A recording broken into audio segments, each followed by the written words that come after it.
Let's start with the uncomfortable truth, squaddies, and it's sad, no matter how you slice it.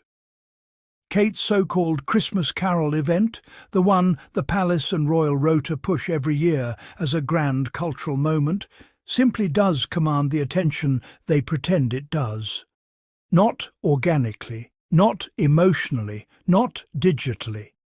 If it truly mattered, if it truly resonated with people on its own merit, royalists wouldn't need to force-feed it into timelines, headlines and hashtags. Yet here we are again, watching an event framed as beloved struggle to generate even a fraction of the genuine interest sparked by Harry and Meghan do. And this is not about taste. It's about reality versus propaganda. When something moves people, they respond naturally. When it doesn't, the system compensates with noise, and that compensation is exactly what we're witnessing. Just compare the volume of tweets, comments, reactions and conversations. Meghan casually shares a Christmas playlist. Not a televised event, not a staged spectacle, just a personal cultural offering. And the internet lights up. People debate the songs. People share their favourites. People feel included. Meanwhile, Kate's Christmas Carol rolls around with all the pomp, palace backing and media amplification money can buy, and still struggles to trend meaningfully. This contrast matters because it exposes the illusion. One side relies on, the other relies on. One needs endless headlines telling you it's important. The other doesn't need explaining at all. The audience decides.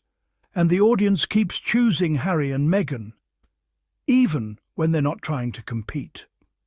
Now let's talk about the holiday cards, because this is where the obsession becomes undeniable. The Wales Christmas card drops, and it's met with polite approval and quick scrolling. No hysteria, no deep dives, no conspiracy threads. But the moment Harry and Meghan release theirs, all hell breaks loose. Suddenly, royalist trolls become amateur body language experts, child development analysts, photographers, and psychologists overnight. They zoom, they speculate, they invent stories, they rage, they obsess. Because Harry and Meghan don't just release a card, they trigger unresolved resentment. Their very existence reminds certain people that the system did not break them, did not silence them, and did not win. That's not fandom. That's fixation. Here's the key issue, squaddies. Kate's Christmas Carol does not exist independently in the public imagination. It only gains oxygen when it's framed Harry and Meghan. Watch closely, and you'll see it every time. Articles praising Kate inevitably include a comparison. Tweets celebrating the event somehow reference Meghan. Commentary about tradition subtly attacks the Sussexes. It's never just about Kate. Why? Because the palace narrative requires contrast to function. Without Harry and Meghan as the other, the performance loses tension. Without Meghan as the shadow figure, the spotlight feels empty. And so, even when celebrating Kate, royalists instinctively drag the Sussexes into the conversation, because deep down they know who actually commands attention. Perhaps the most disturbing pattern is how royalist discourse resists pulling Harry and Meghan's children into conversations that have nothing to do with them. Kate's event is supposedly about carols, unity and goodwill. Yet somehow the Sussex children become targets of comparison, speculation or thinly veiled hostility. This tells you everything you need to know. When an event truly embodies peace and joy, it does not need scapegoats. When a narrative is secure, it does not punch down. The fact that royalists feel compelled to involve children who are not present, not public, and not participants reveals the insecurity at the heart of their loyalty. At its core, this is a story about two different models of relevance. One relies on hierarchy, tradition, and enforced reverence. The other relies on authenticity, relatability, and emotional truth. Kate's Christmas Carol is carefully curated, tightly managed, and institutionally protected, yet struggles to inspire organic enthusiasm.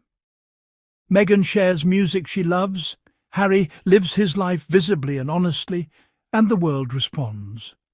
You cannot manufacture warmth. You cannot order genuine interest into existence. And no amount of palace staging can replace the power of being real. And here's the prediction. Not because we're psychic, but because the pattern is tiredly familiar. As soon as commentary around Kate's event slows, royalists will find a way to reignite engagement by mentioning Meghan. They'll question motives. They'll revive old talking points. They'll drag Harry back into a story he was never part of. Because without the Sussexes, their narrative collapses into silence. So watch closely, squaddies, not with anger, but with clarity. Patterns don't lie, obsession doesn't lie, and relevance cannot be faked forever.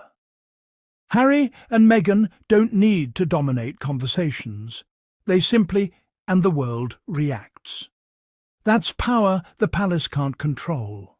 And every forced comparison, every dragged-in reference, every obsessive tweet only confirms one thing. The spotlight they claim to own still follows the Sussexes.